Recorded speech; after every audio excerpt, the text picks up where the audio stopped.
মা, হ্যাঁ? আমি যত তাড়াতাড়ি সম্ভব বিয়ে করে ফেলতে চাই। হে আমার ঈশ্বর, আমার সব হলুদ পড়ে গেল।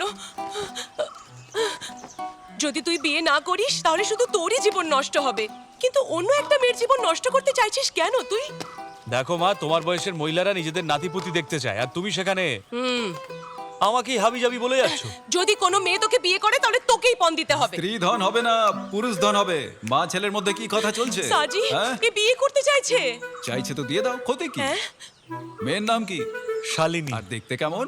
আমি দেখিনি এখনো। বাবা, মা, শালিনী এমন একটা মেয়ে যে নিজের স্বাস্থ্য আর সৌন্দর্য দুটোরই খেয়াল রাখে। তুই না দেখে কি করে জানলি? ওর কথা শুনে আমার মনে হয়েছে। সুমন, এই প্রেম জানিস ঠিক কিরকম হয়? অটো রিকশায় ঘোরার মতো হয়, তুই যখন যেখানে ইচ্ছে নামতে পারিস। কিন্তু বিয়ে এভাবে হয় না। বিয়ে একটা সংগ্রাম, তুই মাঝ পথে ছাড়তে পারবি না। এটা সারা জীবনের ব্যাপার, সাবধানে এগোনো উচিত। বেচারি মেয়েটা, আমি ওকে এই পাগলের হাত থেকে বাঁচিয়ে ফেললাম। শুনলি তো?